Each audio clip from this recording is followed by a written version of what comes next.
perjalanan dinas ini yang dimaksudkan adalah proses perjalanan yang dilakukan oleh para PNS, politisi, ataukah yang biasa kita sebut anggota DPRD, DPR, DPD, untuk melaksanakan tugas dan fungsinya masing-masing, berkunjung ke luar kota, ke luar daerah, bahkan ke luar negeri untuk melaksanakan tugas dan fungsinya masing-masing.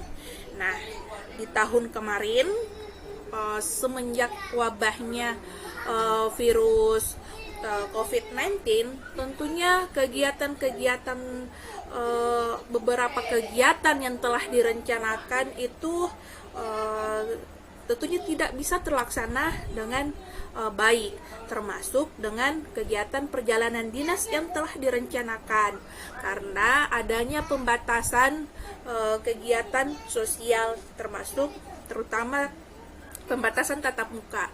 Nah, namun kegiatan tersebut di tahun 2020 telah mendapatkan apresiasi atau telah dikeluarkan kebijakan bagaimana prosedur melakukan perjalanan dinas oleh para PNS, karena di tahun tersebut telah dilaksanakan vaksinasi.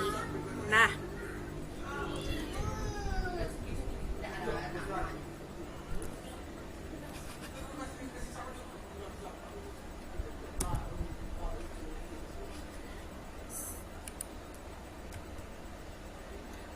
di sini kita bisa melihat bahwa beberapa peraturan atau kebijakan terkait perjalanan dinas di masa pandemi.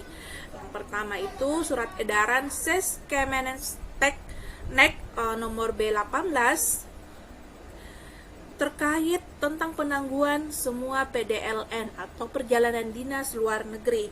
Hal ini dikarenakan beberapa negara itu masih tinggi tingkat virus, maksudnya orang yang terkontaminasi virus COVID-19. Jadi hal ini terdapat pelarangan bagi para PNS yang ingin melakukan perjalanan dinas di luar negara, di luar negeri atau di luar kota yang tingkat terkontaminasinya itu masih sangat tinggi. Nah, peraturan yang kedua surat edaran Ses Kemenestek tentang pembukaan kembali akses simpel per 1 Desember 2020.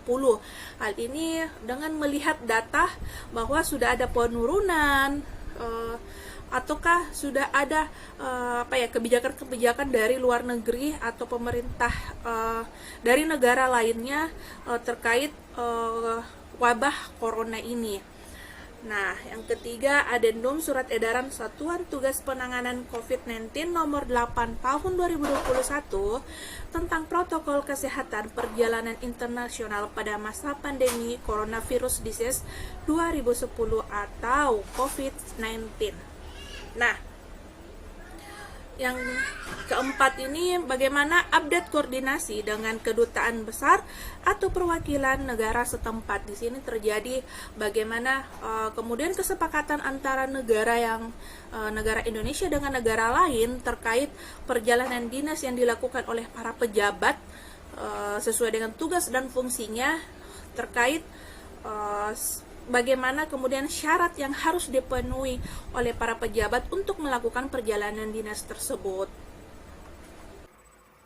Paparan terkait kebijakan peraturan Menteri Aparatur Negara dan Reformasi Birokrasi nomor 08 tahun 2021 terkait mudik PNS di era pandemi. Nah, berdasarkan surat edaran tersebut bahwa ASN ini dan keluarganya dilarang melakukan kegiatan bepergian ke luar daerah dan atau mudik gitu ya. Itu di sini disebutkan pada tanggal 6 Mei sampai dengan tanggal 17 Mei tahun 2021. Nah, bunyi SE yang itu yang ditandatangani pada tanggal 7 April 2021. Jadi intinya melalui SE tersebut disampaikan bahwa PNS dan keluarganya ini dilarang untuk bepergian ke luar daerah atau mudik pada periode Nah, ini kebijakan ini dalam rangka untuk memutus rantai penyebaran COVID-19. Nah, dalam essay tersebut dikecualikan adalah yaitu ada ASN yang melaksanakan perjalanan dalam rangka pelaksanaan tugas kedinasan yang bersifat penting dan terlebih dahulu harus memperoleh surat tugas yang ditandatangani oleh minimal pejabat pimpinan tinggi Pratama atau eselon 2 atau kepala kantor satuan kerja, kepala dinas dan lain-lain bisa. Nah, kemudian ASN juga harus selalu memperhatikan 4 hal, yaitu peta zonasi risiko penyebaran COVID yang ditetapkan oleh Satgas Penanganan COVID-19, kemudian peraturan dan kebijakan mengenai pembatasan keluar dan masuk orang yang ditetapkan oleh pemerintah daerah, kemudian kriteria persyaratan dan protokol perjalanan yang ditetapkan oleh Kementerian Perhubungan dan Satgas, serta protokol kesehatan yang ditetapkan oleh Kementerian Kesehatan atau Kemenkes. Jadi kalaupun diperbolehkan itu ya harus ditetapkan, harus dipedomani aturan-aturan yang dikeluarkan oleh Satgas maupun Pemda ataupun Kemenhub ataupun Kemenkes. Ya.